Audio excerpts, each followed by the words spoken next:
네, 경찰에서 무혐의 결론을 받았던 서혜순 씨가 갑자기 고 김광석 씨가 외도를 했다고 주장해서 파장을 일고 있습니다. 이 문제 짚어보겠는데요. 최진봉 성공회대 교수 김태현 변호사와 짚어보겠습니다. 네, 안녕하세요. 네, 안녕하세요.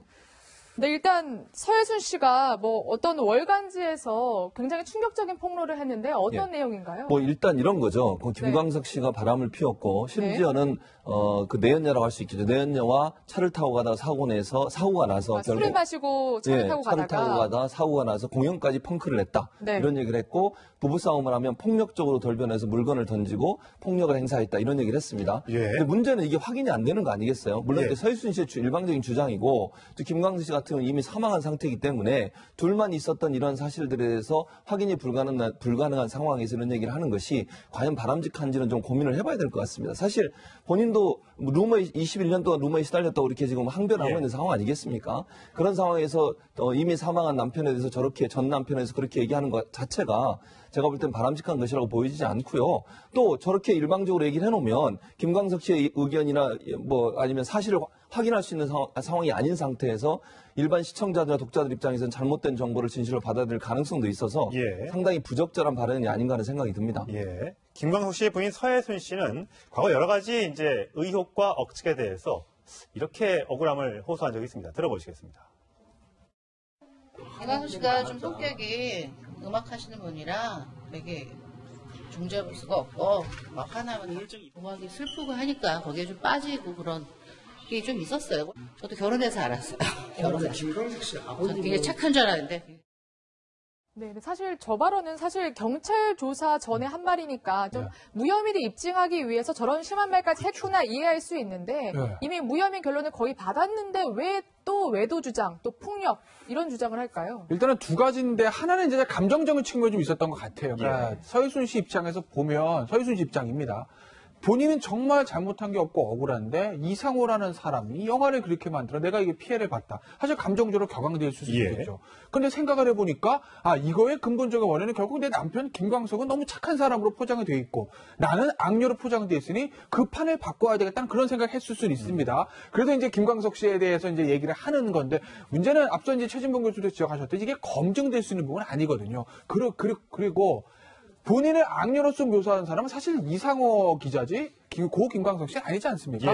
어쨌든 예전 남편이고 떠나간 지 오래된 사람인데 굳이 김광석 씨에 대해서 저 얘기가 진실이든 거짓이든 간에 굳이 이렇게 할 필요가 있었을까? 그 화살은 김광석 씨가 아니라 이상호 기자에게 저는 돌리는 것이 맞다고 봅니다. 사실 이 김광석 씨 가족이나 이상호 기자 쪽에서 얘기를 한 거 보면 그 사건 현장, 그러니까 김광석 씨의 사망 사건 현장에도 웬 남성이 한 명 있었고, 또 딸이 아팠을 때 병원에 갔을 때도 웬 남자가 있었고, 이 남자가 누구냐? 그동안 이제 설왕설래가 많지 않았습니까? 여기에 대해서 또 이제 김광석 씨 부인은 김광석 씨의 동창이 맞다. 하지만 나와는 아무런 상관없고, 우리 딸을 정말 친딸처럼 예뻐해줬던 사람이다. 그러니까 이제 나를 불륜녀로 몰아가는 것에 대해서 굉장히 불쾌하게 봤다. 오히려 내가 아니라 바람을 핀 거는 김광석 씨다. 이렇게 지금 주장을 하는 거예요. 그런 얘기를 이제 하는 건데, 그러니까 그게 차이가 있는 거예요.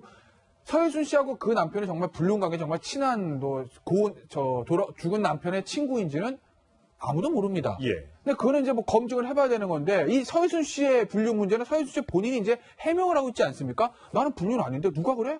우리 애한테 잘해줬을 뿐이야. 이건데. 김광석 씨 불륜 해명이 안 돼요. 그러니까 서혜순 씨가 김광석 씨가 어디 갔더니 내연녀 가족이랑 이렇게 좀 아주 편하게 얘기를 하고 있었다고 얘기는 하지만 정말 그게 내연녀인지 아니면 그냥 일하다 만난 친한 사이지 아무도 모르지 않습니까?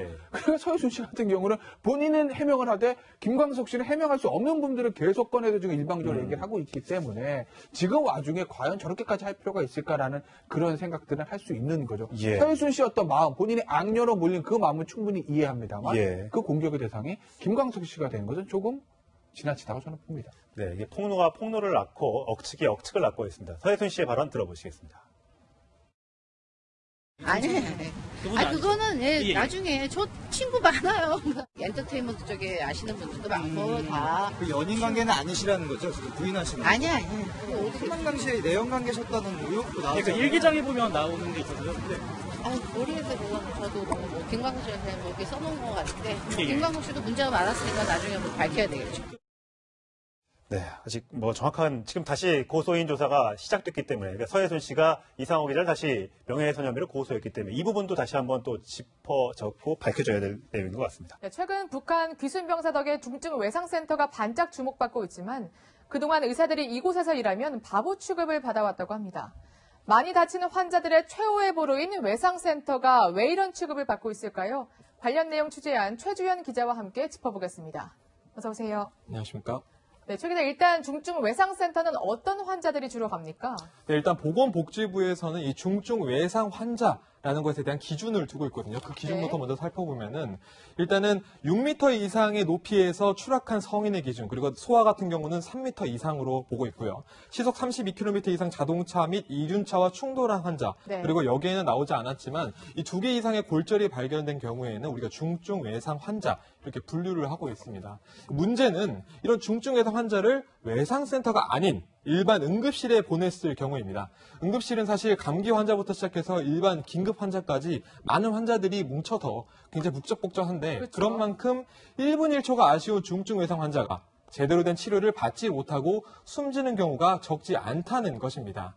우리나라의 중증 외상 환자 가운데서 제때 조치만 받으면 생존할 수 있는 예방 가능 사망률이라는 통계가 있는데 이 통계를 보면은 그런 환자가 35%가 넘습니다. 그만큼 35%의 환자가 살아날 수 있다는 것인데 미국이나 캐나다와 비교해서도 2배 정도 많습니다. 이 관련된 설명 들어보시겠습니다.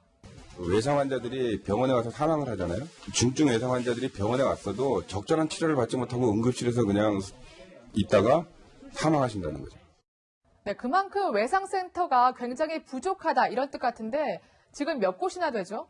네, 우리나라에서 현재 외상센터로 선정된 곳은 모두 16곳인데 네. 이 지도를 살펴보시면은 이 권역 안에서도 전체 운영 중인 병원은 9곳입니다. 네. 그리고 7개가 외상센터를 현재 개소를 준비 중인 상황인데 근데 경남권에만 아직 선정된 곳이 없습니다. 빨간색으로 표시된 부분이죠? 예, 맞습니다. 저희가 빨간색으로 표시한 부분이 경남권인데 이 부분은 현재 외상센터가 선정된 곳이 없는 상황이거든요. 네. 작년에도 사실 공모가 이루어졌지만 어떤 병원도 지원을 하지 않은 것인데 올해는 경상대병원이 유일하게 지원을 했습니다. 사실 복지부의 부탁에 못 이겨서 억지로 지원을 한 부분도 없지 않아 있다 이렇게 설명을 했었는데요.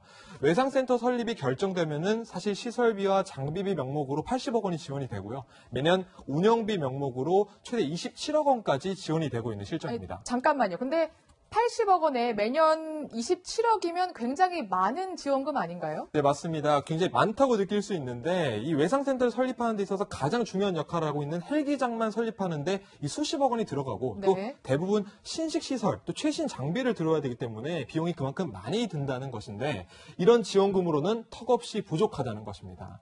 무엇보다 외상 환자들을 위해서만 사용해야 한다는 규정이 있기 때문에 병원 입장에서는 수익성과는 좀 거리가 멀지 않냐 이렇게 보고 있는 것입니다.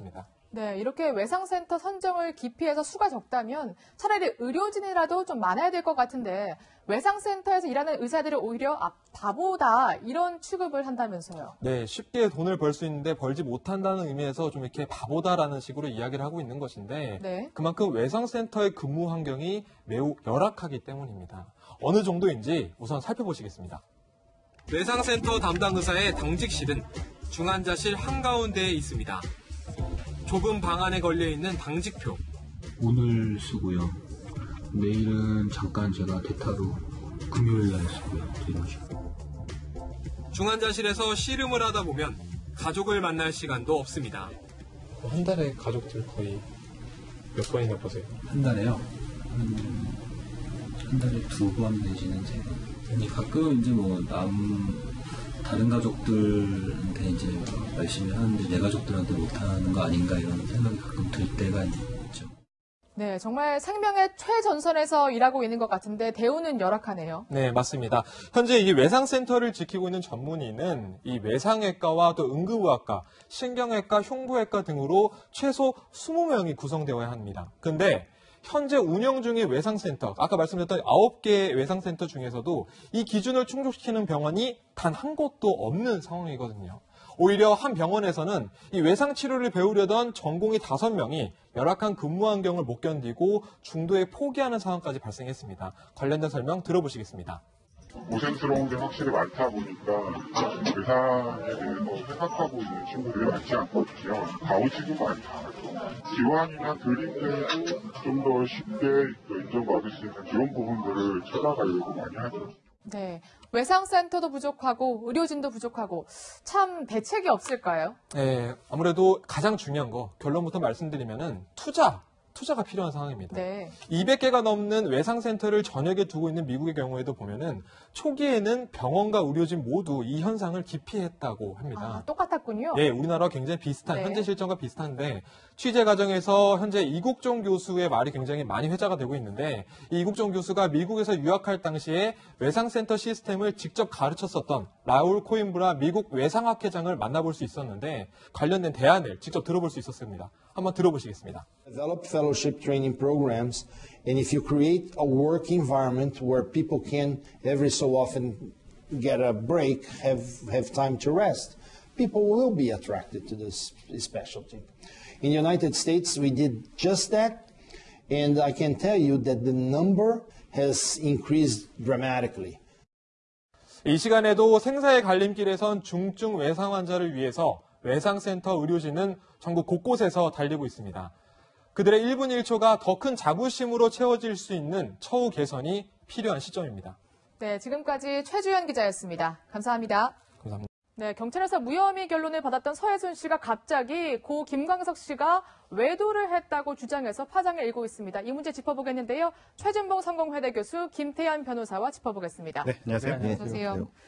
네, 일단 서혜순 씨가 어떤 월간지에서 굉장히 충격적인 폭로를 했는데 어떤 내용인가요? 일단 이런 거죠. 김광석 씨가 바람을 피웠고 심지어는 그 내연녀라고 할 수 있겠죠. 내연녀와 차를 타고 가다가 사고가 나서 술을 마시고 차를 타고 가다가 사고가 나서 공연까지 펑크를 냈다. 네. 이런 얘기를 했고 부부싸움을 하면 폭력적으로 돌변해서 물건을 던지고 폭력을 행사했다. 이런 얘기를 했습니다. 근데 문제는 이게 확인이 안 되는 거 아니겠어요? 물론 서혜순 씨의 일방적인 주장이고 또 김광석 씨 같은 경우는 이미 사망한 상태이기 때문에 둘만 있었던 이런 사실들에 대해서 확인이 불가능한 상황에서 이런 얘기를 하는 것이 과연 바람직한지는 좀 고민을 해봐야 될 것 같습니다. 사실 본인도 루머에 21년 동안 루머에 시달렸다고 이렇게 지금 항변하고 있는 상황 아니겠습니까? 그런 상황에서 이미 사망한 남편에 대해서 저렇게 전 남편에 대해서 그렇게 얘기하는 것 자체가 제가 볼 땐 바람직한 것이라고 보이지 않고요. 또 저렇게 일방적으로 얘기를 해놓으면 김광석 씨의 의견이나 아니면 사실을 확인할 수 있는 상황이 아닌 상태에서 일반 시청자들과 독자들 입장에서는 잘못된 정보를 진실로 받아들일 가능성도 있어서 상당히 부적절한 발언이 아닌가 하는 생각이 듭니다. 김광석 씨의 부인 서혜순 씨는 과거 여러 가지 이제 의혹과 억측에 대해서 이렇게 억울함을 호소한 적이 있습니다. 들어보시겠습니다. 김광석 씨가 좀 성격이 음악 하시는 분이라 되게 종잡을 수가 없고 막 화나면 음악이 슬프고 하니까 거기에 좀 빠지고 그런 게 좀 있었어요. 저도 결혼해서 알았어요. 결혼해서. 김광석 씨 아버님 되게 착한 줄 알았는데. 네, 사실 저 발언은 사실 경찰 조사 전에 한 말이니까 좀 무혐의를 입증하기 위해서 저런 심한 말까지 했구나 이해할 수 있는데 이미 무혐의 결론을 거의 받았는데 왜 또 외도 주장, 또 폭력 이런 주장을 할까요? 일단은 두 가지인데 하나는 이제 감정적인 측면이 좀 있었던 것 같아요. 그러니까 서혜순 씨 입장에서 보면 서혜순 씨 입장입니다. 본인은 정말 잘못한 게 없고 억울한데 이상호라는 사람이 영화를 그렇게 만들어 내가 이게 피해를 봤다. 사실 감정적으로 격앙될 수 있겠죠. 근데 생각을 해보니까 이거의 근본적인 원인은 결국 내 남편 김광석은 너무 착한 사람으로 포장이 돼 있고 나는 악녀로 포장돼 있으니 그 판을 바꿔야 되겠다는 그런 생각을 했을 수는 있습니다. 그래서 이제 김광석 씨에 대해서 이제 얘기를 하는 건데 문제는 앞서 이제 최진봉 교수도 지적하셨듯이 이게 검증될 수 있는 부분은 아니거든요. 그리고 본인을 악녀로서 묘사한 사람은 사실 이상호 기자지 고 김광석 씨 아니지 않습니까? 어쨌든 예전 남편이고 떠나간 지 오래된 사람인데 굳이 김광석 씨에 대해서 저 얘기가 진실이든 거짓이든 간에 굳이 이렇게 할 필요가 있었을까?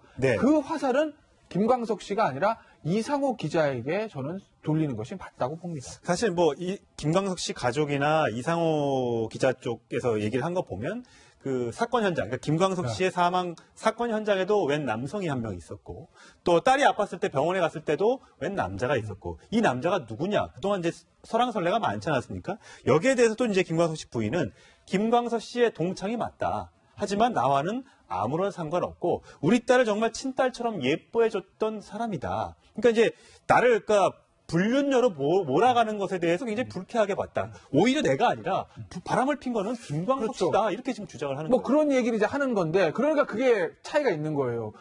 서혜순 씨하고 그 남편이 정말 불륜 관계, 정말 친한 죽은 남편의 친구인지는 아무도 모릅니다. 예. 근데 그거는 이제 뭐 검증을 해봐야 되는 건데, 이 서혜순 씨의 불륜 문제는 서혜순 씨 본인이 이제 해명을 하고 있지 않습니까? 나는 불륜 아닌데 누가 그래? 우리 애한테 잘해줬을 뿐이야. 이건데 김광석 씨 불륜 해명이 안 돼요. 그러니까 서혜순 씨가 뭐 김광석 씨가 뭐 어디 갔더니 뭐 내연녀 가족이랑 뭐 이렇게 뭐 좀 아주 편하게 얘기를 하고 있었다고 얘기는 하지만 정말 그게 내연녀인지 아니면 그냥 일하다 만난 친한 사이지 아무도 모르지 않습니까? 예. 그러니까 서혜순 씨 같은 경우는 본인은 해명을 하되 김광석 씨는 해명할 수 없는 부분들을 계속 꺼내서 지금 일방적으로 얘기를 하고 있기 때문에 지금 와중에 과연 저렇게까지 할 필요가 있을까라는 그런 생각들은 할 수 있는 거죠. 예. 서혜순 씨 어떤 마음, 본인이 악녀로 몰린 그 마음은 충분히 이해합니다만 예. 그 공격의 대상이 김광석 씨가 된 것은 조금 지나치다고 저는 봅니다. 네, 이게 폭로가 폭로를 낳고 억측이 억측을 낳고 있습니다. 서혜순 씨의 발언 들어보시겠습니다.